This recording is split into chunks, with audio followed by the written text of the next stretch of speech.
Welcome, I'm Radiated Apollo, and today we're doing the breakdown of Obi Wan, Episode 3. Before we get started, make sure to subscribe, like, and share. This episode opens up with Obi Wan trying to reach out with Qui-Gon through the Force. As he continues to call out to his master, we hear Reva telling him that Anakin is alive and has become Darth Vader. The scene flashes to Vader putting on his armor, showing his burn scars and missing limbs. With his signature breath, he walks away from his bacta tank fully assembled, leaving his chambers, which is the same one from Rogue One. We see Vader sitting on the throne in his castle on Mustafar. He asks Reva where's Obi-Wan. She tells him that they have sent out probes to find him, and that she will get revenge for what happened to the Grand Inquisitor, to which Vader says that the Grand Inquisitor means nothing. Obi-Wan is all that matters now. This is very interesting because they never say that the Grand Inquisitor is dead or alive, and I believe they're doing that purposely because of Rebels. Vader knows that the third sister wants to become the Grand Inquisitor. If she proves herself, she can have it, but if she fails, she will die. I'm wondering what technology they're using to have Vader's voice sound exactly like it did in the original trilogy. I don't know if they're doing the same thing as they did with Luke in The Mandalorian, so we'll have to see. We transition to Obi-Wan, who is messing around with Leia's droid. She comes up behind him asking if they're almost there and why the cargo ship is moving so slow. She tells Obi-Wan to just use the Force to make the ship move faster, but he tells her that's not how the Force works. He describes her that the Force is like being in a dark room that you're afraid of and then turning on the light. Obi-Wan gives Leia her droid back, and Lola is fixed and back to life. We flash to the cargo ship is hurling towards the planet of Mapuzo. The ship lands on the shipyard. Obi-Wan and Leia sneak out of the ship and wait for the droid that's in charge of the yard to turn his back to them so they can safely get out. Obi-Wan and Leia are walking down the trail, and he tells her about how Mapuzo used to not be so desolate. He also tells her to not trust in everybody, and everybody's not to be trusted. Now that the Empire has taken over the planet, the people of the planet have been stripped of their homes and put to work.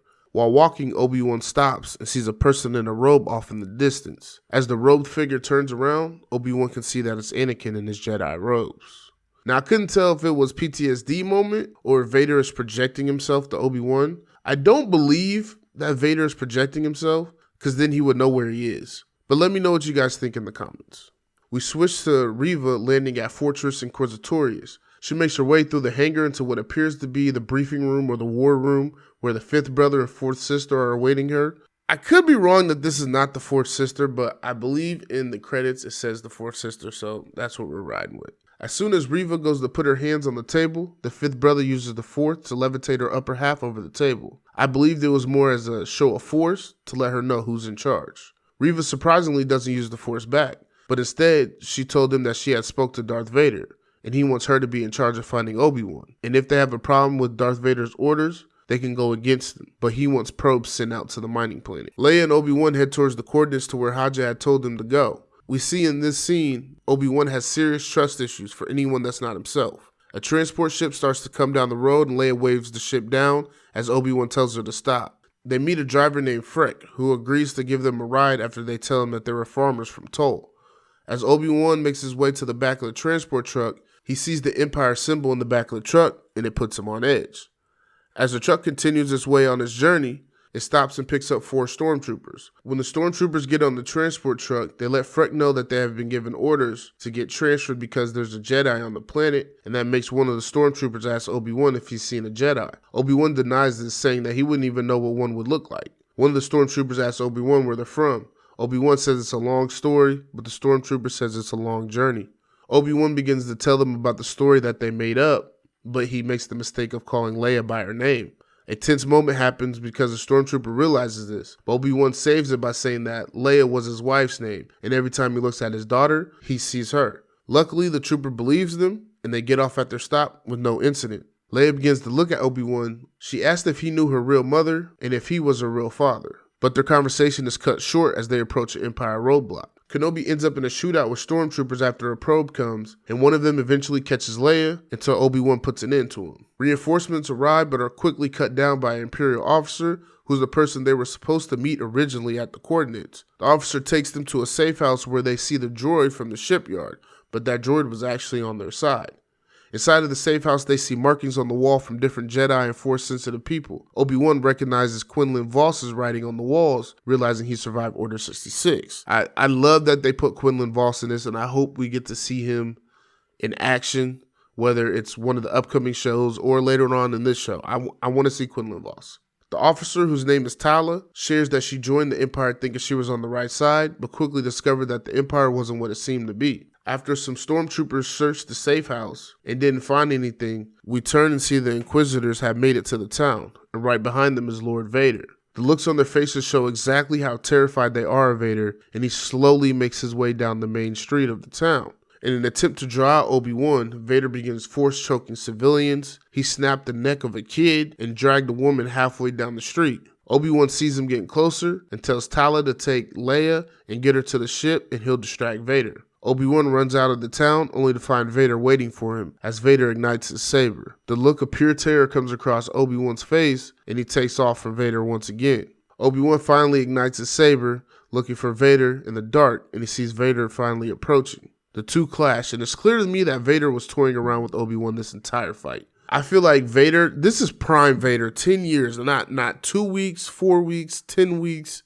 This is 10 years after Obi-Wan cut him down. And if Vader really, really wanted to, I feel like he could have ended Kenobi, because I feel like he's not connected to the Force like he used to be. Vader would eventually force push Obi-Wan to the ground, and he puts his lightsaber, and I'm guessing what was fuel, and ignited flames. As those flames ignited, Vader dragged Obi-Wan into the flames with the Force. Obi-Wan's body began to burn, and I looked at this as if Vader wanted him to suffer the way that he suffered. Tala, who's broken off from Leia, watches from on top of a cliff. Vader puts the fire out and tells the stormtroopers to go get him. As the trooper approaches, Tala shoots the trooper, then she shoots what looks like a fuel storage, ignites the flames in front of Vader as the cargo ship droid comes and rescues Kenobi. This is another problem I had with this episode. If we go to comics, Vader is able to go through flames. Vader is not afraid of fire. So Vader just watching the droid take Kenobi away, I'm not sure if it was supposed to be that Vader wants Kenobi to survive and he just wants him to suffer. He wants him to suffer within the back of his mind. He knows that Vader is out there hunting him.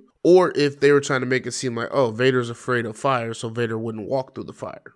Vader just sat there and watched as the droid picked up Obi-Wan and carried him away. We transition to Reva finding the safe house, and she finds the drawing of the Jedi symbol on the wall. And she has this look of sadness on her face, like she remembered her time with the Jedi, if that is the case. We might end up seeing her switching up on Vader, and I mean, she's going to end up dying if she does that, but that might be, just the little things that they're putting in there. We cut to Leia running through the tunnels, and she finally makes it to where she's supposed to go, and there's a voice talking to her, and Leia asks, "Are you the woman I'm supposed to meet?" And she says, "Yeah." And it's Reva. She's there waiting for her. The pilot that Leia was supposed to originally meet is on the ground dead, and then they cut off the episode. I give this episode an 8 out of 10. Let me know what you guys think. I feel like Vader could have been a little bit more aggressive instead of toying with Kenobi. I'm thinking that Vader didn't want to end Kenobi because Kenobi is not the Kenobi of old. He's lost touch with the Force. He's not the challenge that Vader wanted. But then again, Vader is on a psychotic tear right now, so Vader probably would have cut him down and went about his way. But we'll see.